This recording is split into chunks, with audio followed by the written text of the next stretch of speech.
এই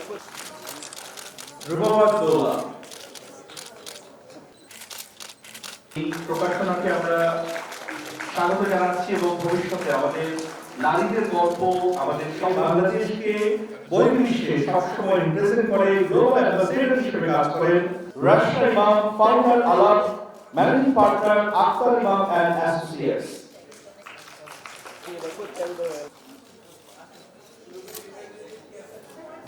Advisor Islamic Islamic Art Institute and Hospital, Director AM Islamic Limited. দিকে দেখবেন Nargis Akhtar, Chairman Right Group.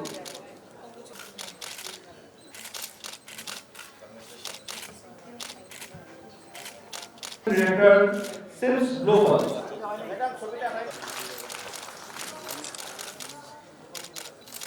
এরপর আমরা মঞ্চে আমন্ত্রণ জানাচ্ছি রেবেকা সুলতানা বিনতি,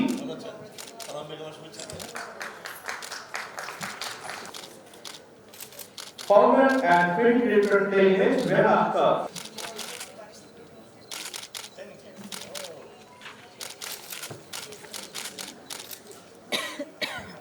এই পর্যায়ে মঞ্চে রূপবাদ দোলা।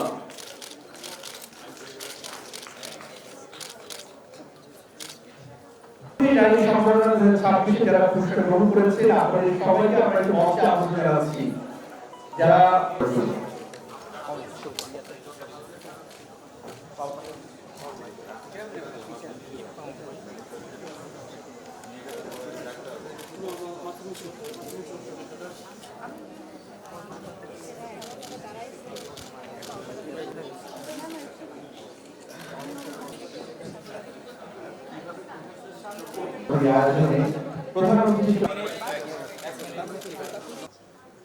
এই উদ্যোক্তাদের এই মহান উদ্যোগকে আমি বিশেষভাবে ধন্যবাদ জানাই।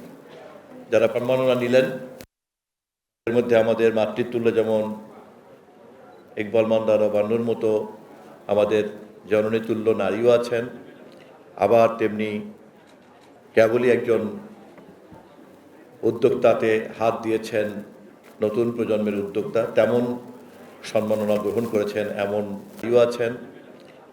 ব্যক্তিগতভাবে আমার জন্য এটা খুবই সম্মানের বিষয়। এ ধরনের একটা অনুষ্ঠানে আমি তাদেরকে সম্মানিত করার সুযোগ পেয়েছি, এটা আমার জন্য একটা প্রিভিলেজ, এটা আমার জন্য একটা সুযোগ। ভারতের প্রাচীন সভ্যতায় নারীকে বসুন্ধরার সঙ্গে তুলনা করা হয় এবং এখানকার পৃথিবীর এখনও বহু দেশের সনাতন ধর্ম চর্চার মধ্যে নারী দেবীদেরই একটা প্রাধান্য দেখা দেয়। আপনারা তো জানেন এই দেশে নারীর ক্ষমতায়নের জন্য স্লোগান সর্বস্ব অনেক কাজ হয়েছে। বাস্তবে কতটুকু নারীর ক্ষমতায়ন হয়েছে এই দেশে এটা আমরা যারা মিডিয়াতে আছি আমরা ভালোভাবেই জানি। তো এই পলিটিক্যাল বক্তব্যে যেতে চাই না। আমার কথা হলো, যেহেতু আমাদের দেশের নারীরা বঞ্চিত, নিপীড়িত, নির্যাতিত, সেক্ষেত্রে বেশি বেশি করে এই ধরনের অনুষ্ঠান করলে সেটা খুবই উপকার হয়, জাতি উপকৃত হবে, সমাজ উপকৃত হবে, মানুষ উপকৃত হবে।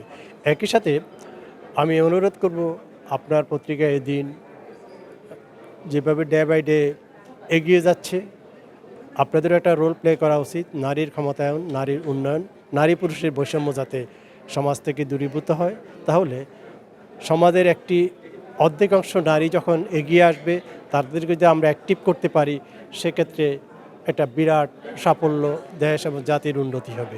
সেক্ষেত্রে আপনাদের পত্রিকায় এদিন একটা ভালো ভূমিকা নেবে বলে আমি আশাবাদ। আমাদের উদ্দেশ্য যে connect your business to the world, যেন বা আমাদের সারা বিশ্বের ওমেনরা যারা বসবাস করে তাদের সাথে বাংলাদেশের ওমেনদের একটা কানেক্ট তৈরি হয়, যেন এতো ব্যবসা বাণিজ্য বৃদ্ধি পায়। এবং শুধু ব্যবসা বাণিজ্যও না, আমাদের হয়তো বা অস্ট্রেলিয়াতে আমাদের ডক্টরস আছে, সায়েন্টিস্ট আছে, আমাদের ইউরোপে আছে, ইউএসএ আছে, কানাডা আছে, মিডল ইস্টে আছে। তারা তো বাই বর্ন ওই সব দেশের সিটিজেন, সো ওরা তো আর বাংলাদেশি না, তো ওরা ওই দেশে জন্ম নিয়েছে, ওখানে পড়াশোনা করছে, ওরা এখন ভালো ভালো জব করছে। তাদের মেধা অনেক মেধাবী, তাদের এক্সপার্টিসটাকে আমরা আমাদের দেশে কাজে লাগানোর উদ্দেশ্যেই এটা আমাদের এটা করা।